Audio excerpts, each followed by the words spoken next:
आप सभी को मेरा प्यार भरा राधे राधे। आज हम इस वीडियो में चर्चा करेंगे पौष मास की कृष्ण पक्ष की एकादशी, जिसे सफला एकादशी के भी नाम से जाना जाता है। तो आज इस एकादशी के व्रत में हम चर्चा करेंगे कौन से राजा की कथा है, दूसरे इसका फल क्या है, तीसरे हम इसमें चर्चा करेंगे एकादशी कब की है, पारायण का समय क्या है और इस एकादशी में हम ऐसा क्या कार्य कर सकते हैं जिसके करने से हमारे संकट समाप्त होंगे, हमारे मनोकामनाएं पूर्ण हो सकती हैं। पूजा में हम लोग भगवान की पूजा में क्या क्या प्रयोग कर सकते हैं। तो आइए हम चर्चा करते हैं कि जो सफलता एकादशी है, सफला एकादशी है, इस एकादशी के दिन पुराणों में एक कथा आती है कि एक चंपावती नाम की एक नगरी थी जिसका राजा महिष्मत था। उस राजा के 5 पुत्र थे और 5 पुत्रों में जो सबसे बड़ा बेटा था वो बड़ा चरित्रहीन था और चरित्रहीन दुर्व्यवहार करने में बड़ा माहिर था। बड़ा उसका देवताओं की पूजा में भी उसका मन नहीं लगता था, वो देवताओं का अपमान करता था, सभी प्रकार के व्यसनों में वो लिप्त रहता था। उसके इस व्यवहार और दुष्चरित्र से राजा बहुत दुखी था, प्रजा में उसका अपयश था। तो एक दिन राजा परेशान होकर उन्होंने अपने उस राजा को अपने राज्य से निकाल दिया, निष्कासित कर दिया। और जब राज्य से उसे निकाल दिया तो वो दुखी रहने लगा। अब पेट भरने के लिए वो क्या करे, पेट भरने के लिए वो फिर चोरी करने लगा और इधर उधर चोरी करता। तो एक दिन सिपाहियों ने पकड़ लिया चोरी करते हुए, और जब चोरी करते हुए जब सिपाहियों ने पकड़ लिया तो अचानक से पता चला ये तो राजा का ही बड़ा बेटा है। तो सभी लोगों ने दया करके उसको छोड़ दिया कि हमारे महाराज का अपयश न हो, इसलिए उन्होंने छोड़ दिया और बहुत बुरा लगा उनको। तो जब इस बात का पता चला तो उसको भी गिलानी हुई बड़े राजा के बेटे को, और वो वन में चला गया और पीपल के पेड़ के नीचे जाकर बैठ गया। वो 10वीं की तिथि थी, 10वीं तिथि थी।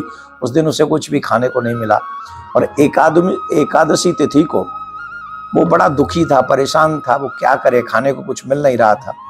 और वो गया सुबह वन में गया, फल फूल लेकर आया। जो फल मिले वो भगवान के उसने फल लिए और फल लेकर वह पीपल के पेड़ के नीचे बैठ गया और भगवान विष्णु को याद करने लगा। पीपल के पेड़ के नीचे, वो भगवान का वास है ही पीपल में, तो पीपल के पेड़ के नीचे रख के भगवान विष्णु की याद करने लगा और कहने लगा मेरे अपराध क्षमा कर दो, मैं पापी हूँ, मैं दुष्ट हूँ, जो भी है। उसने भगवान से प्रार्थना की और क्षमा मांगी। तब उनके फलों को भगवान ने स्वीकार किया, क्योंकि उस दिन एकादशी थी। व्रत रखा, उस मतलब कुछ अन्न खाने को मिला नहीं, फल ही खाए थे, तो व्रत रह गया। भगवान विष्णु प्रसन्न हो गए और सद्बुद्धि प्रदान की, जिससे उसके पिता का कोप जो था वो भी नष्ट हो गया और उसको बुलाया और उसे बुलाकर उसी को राजा बना दिया गया। और फिर उसने धार्मिक राजा बनकर अपनी प्रजा का पालन पोषण किया। तो ये तो एक सफला एकादशी व्रत करने का फल है। अगर हम और आप अधिक से अधिक इन एकादशी व्रतों को करेंगे तो हमें इसका बहुत बड़ा पुण्य मिलेगा, लाभ मिलेगा। तो आइए हम समझ लेते हैं। एकादशी के दिन पेड़ में हल्दी का, केले के पेड़ में हल्दी मिलाकर जल दें और पूजा करें। मान्यता है इस उपाय से विवाह में आ रही अड़चनें जल्दी से खत्म हो जाती हैं। तो केले के पेड़ में हल्दी मिलाकर आपको अभिषेक करना है। अपने अंदर सकारात्मक विचारों का समावेश करने के लिए भगवान नारायण को केसर से मिले हुए दूध का भोग लगाकर शाम के समय घी का दीपक जरूर जलाएं। ऐसा करने से आपके अंदर सकारात्मक विचारों का समावेश होगा। ये कुछ उपाय आपको करने हैं। तो पूजा का मुहूर्त भी मैं आपको बताता हूं, ध्यान से सुनें।